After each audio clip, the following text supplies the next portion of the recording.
para falar sobre a congruência de triângulos. Nós sabemos que congruente na matemática quer dizer que tem a mesma medida. Então, será que esses triângulos têm a mesma medida? Vamos tentar aqui sobrepor esses dois triângulos, o ABE e o JKL, para saber se os triângulos são ou não congruentes. Vamos aqui tentar sobrepor esses triângulos. Vamos colocar ponto do vértice A com vértice J e vamos tentar aqui. E aí, conseguimos sobrepor? Conseguimos. Isso quer dizer o quê? Que esses triângulos são congruentes. O triângulo JKL e o ABE são congruentes. Vamos observar como é que fica a denotação disso aqui. Como é que a gente escreve matematicamente isso? A gente diz que o triângulo, a gente faz um triângulozinho mesmo, JKL é congruente, esse é o símbolo da congruência, triângulo ABE. Esta aqui é a simbolização. Cuidado que este símbolo aqui, que eu vou escrever aqui no canto para vocês, um igual com um tiozinho em cima, ele pode ter duas traduções. Na álgebra, ele pode dizer que é aproximadamente, quando a gente faz um cálculo que não é exato, a gente diz que é aproximadamente para álgebra. Mas na geometria, quando nós falarmos de triângulos, este é o símbolo de congruência, beleza? Então, para que esses dois triângulos sejam congruentes, eles precisam cumprir alguns requisitos. Quais seriam eles? Eles precisariam ter os ângulos e os lados congruentes. Como vocês viram que nós conseguimos sobrepor, este lado aqui, ele é congruente a este. Observe que eu vou usar a mesma medida. Este lado aqui é congruente a este. E este lado aqui é congruente a este. Então, os lados são congruentes e os ângulos também são congruentes, porque este ângulo aqui é congruente a este, ele tem a mesma medida. Este ângulo daqui, observe que eu estou usando dois arcos, ele é congruente a esse.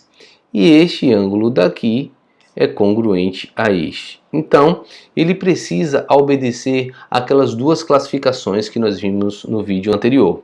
Ele precisa ter os ângulos congruentes e os lados congruentes também. Então, será que eu vou conseguir sobrepor todas as vezes os triângulos? Ou será que eu precisarei saber todas as medidas? Pense um pouquinho nessa pergunta aí que a gente vai para o próximo exemplo. Vamos agora considerar esses triângulos aqui. E será que esses triângulos são congruentes? Vamos tentar aqui sobrepor esses triângulos. Vamos tentar aqui, esses lados aqui eu já percebi que não tem o mesmo tamanho, então eu vou tentar colocar o B com o J e vou tentar girar aqui para ver se eu consigo sobrepor o ponto A com o ponto K. Vamos ver se eu vou conseguir aqui fazer esse giro. Vamos lá? Vamos tentar aqui girar aqui fora.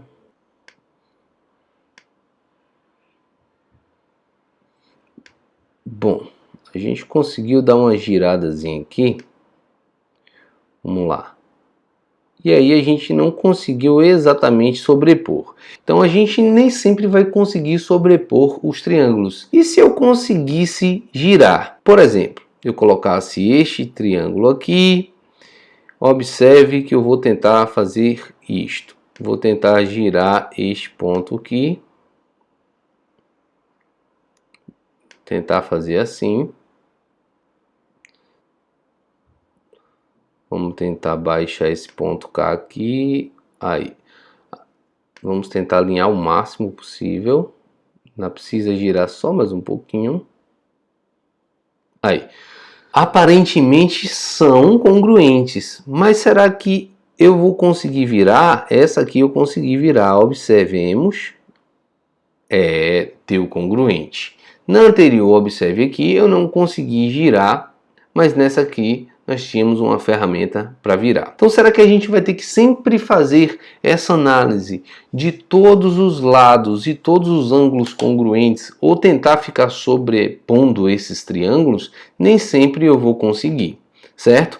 Então, para saber se dois triângulos são ou não congruentes, tem uma boa notícia para vocês. Nem sempre a gente vai precisar conhecer todas essas 6 características. Mas antes disso, nós vamos falar de lados correspondentes e ângulos correspondentes. Vamos entender o que quer dizer essa questão de correspondência. Será que esses 2 triângulos aqui são congruentes? Se eu colocar aqui um sobre o outro, a gente vai conseguir perceber se são ou não. Observe, estou conseguindo aqui botar na mesma posição. Vou tentar dar uma girada aqui neles. E aí eu vou tentar alinhar esses pontos aqui, esses vértices.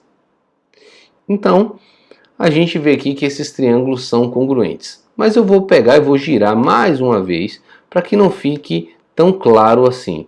Então, vou trazer para esta posição. Beleza?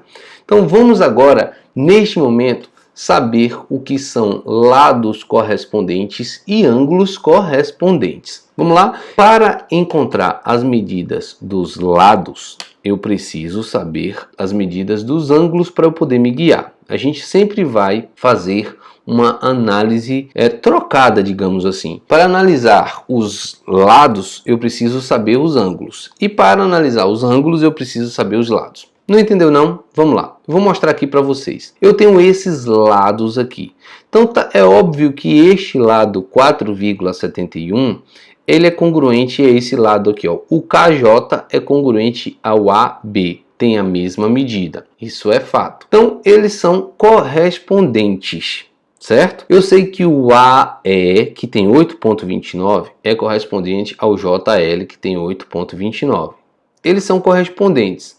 Mas quem são os ângulos correspondentes aqui? Digamos que eu tivesse aqui, ó, um X, um valor de X, e eu tivesse aqui, ó, por exemplo, vamos supor aqui 30 graus, aqui eu tenho 100 graus, e aqui eu tenho, só pode ser quanto? 50, porque a soma dos ângulos internos de todo o triângulo só pode ser 180. Então, eu já sei que esses triângulos são congruentes, porque eu sobrepus, você já viu isso. Mas se eu perguntasse assim, qual é o valor de X?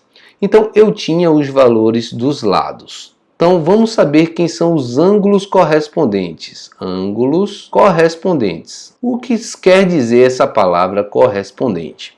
Basicamente, é aquele que ocupa a mesma posição em um lugar diferente. Por exemplo, quando um repórter está em um outro país e aí um apresentador no telejornal, ele cita assim: vamos agora falar com o nosso correspondente em Nova York, fulano de tal. Quando ele chama lá aquele repórter de correspondente, é porque aquele repórter lá longe, em um outro local, ele está exercendo a mesma função que o repórter que está aqui no Brasil. Então, é mais ou menos isso. Quem são os correspondentes de X, de Y e de Z, por exemplo? Para saber os ângulos correspondentes, eu preciso me guiar pelos lados. Ou seja, o ângulo X que eu estou pintando aqui, ele está entre quais lados? Ele está entre o 4,71 e entre o 8,29. Observe, o ângulo X está entre 4,71 e 8,29. Quem é o correspondente do X? A gente vai fazer o seguinte, a gente vai procurar no outro triângulo quem é que está entre 4,71 e 8,29. 4,71 está aqui, 8,29 está aqui. Quem é o ângulo que está entre esses lados? Obviamente é o 50. Então é assim que a gente vai achar. Mais uma vez, vamos procurar o ângulo Y. O ângulo Y aqui, ele está entre o 8,29 e o 5,73. O ângulo Y está entre o 8,29 e o 5,73. Quem está entre 8,29 e 5,73 é quem? O 30 graus. Então o Y mede 30 graus. Era óbvio aqui que o Z só poderia medir esse maior aqui, que era o 100 graus. Então você vai ter, às vezes, triângulos em posições diferentes. E a gente não vai poder usar essa tecnologia para ficar sobrepondo os triângulos, e muitas vezes isso é difícil, inclusive, ou apenas ficar imaginando. A gente vai procurar os lados correspondentes ou os ângulos correspondentes. Vamos agora para outra hipótese. Vamos esconder os lados e vamos mostrar os ângulos. Nós temos aqui algumas alfa, beta e gama, teta, rho e epsilon aqui embaixo. Essas letras não importam não, poderiam ser quaisquer letras. Mas vamos lá. Eu agora tenho os ângulos e não eram aqueles valores que eu hipoteticamente coloquei. Aqui agora vamos procurar os lados correspondentes. Os lados correspondentes. Os lados correspondentes são aqueles que estão na mesma posição. Só que a gente vai procurar agora os ângulos. Por exemplo, se esse lado aqui me disse 10, esse lado me disse 6 e esse lado me disse 12. Só hipoteticamente. Esse lado me disse x, esse lado me disse y e esse lado agora me disse z. Como é que eu digo que quem é quem? Como é que eu garanto? A gente olha assim, o x é 10. O x é 10 porque é o maior lado. Ou não. Não dá para ser assim no arriscado não. A gente precisa se guiar. O 10 ele está entre 104, que é esse ângulo. Entre quais ângulos? Entre o 104 e entre o 33,36. Quem é que está entre 104 e 33? Entre 104 e 33 é o Z. Então, o Z que mede 10. Se o Z mede 10, isso aqui está errado. Beleza? Então, para encontrar os lados, eu preciso me guiar pelos ângulos. E para encontrar os ângulos, eu me guio pelos lados correspondentes. Vamos lá de novo, tentando agora encontrar quem é o valor de x agora. Se x não era 10, quanto que é o valor de x? X está entre 33,36 e 41,95, que era o daqui de cima. Entre 33,36 e 41,95, qual é? O 12 aqui está entre 41 e 33.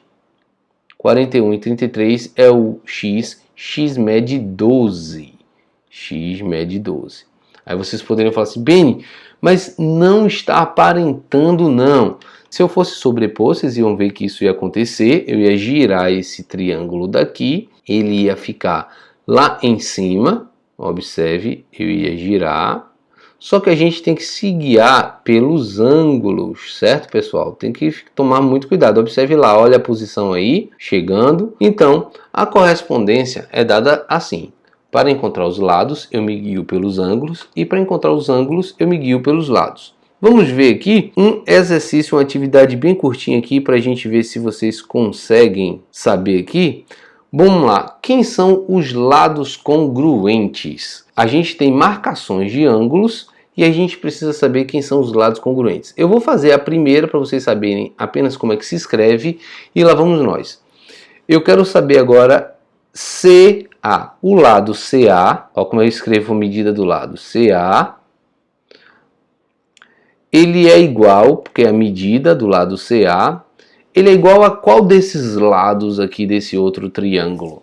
Vamos chamar aqui de triângulo 1 e triângulo 2. Então eu vou me guiar aqui pelos... Eu quero encontrar o quê? Eu quero encontrar os lados. Eu vou me guiar pelos ângulos. O lado CA, que é esse lado aqui que eu estou mostrando para vocês, ele está entre quais ângulos? O ângulo de um arco com um tracinho e dois arcos. Observe que tem de um arco sem tracinho. Um arco com tracinho, um arco sem tracinho. Mas, de novo, esse lado aqui está entre o arco de um arco com tracinho e dois arcos. Quem é o correspondente a ele? É esse aqui, ó. Um arco com tracinho e dois arcos. Ou seja, a medida de CA é igual à medida de FE ou EF. Essa ordem aqui não importa. Então, eu quero que você complete isso aí para mim. Pause o vídeo e complete. E aí, qual dessas alternativas aqui seria conforme o que você colocou? Aqui, pela primeira aqui, a gente já consegue ver. E aí, marcaram certo? Qual é a alternativa? Será que é a primeira? Deixa eu ver aqui se está certo. É isso aí, galera. Beleza? Então, nessa aula a gente aprendeu a identificar os lados correspondentes e os ângulos correspondentes. Próximo vídeo nós vamos dar continuidade à congruência de triângulos.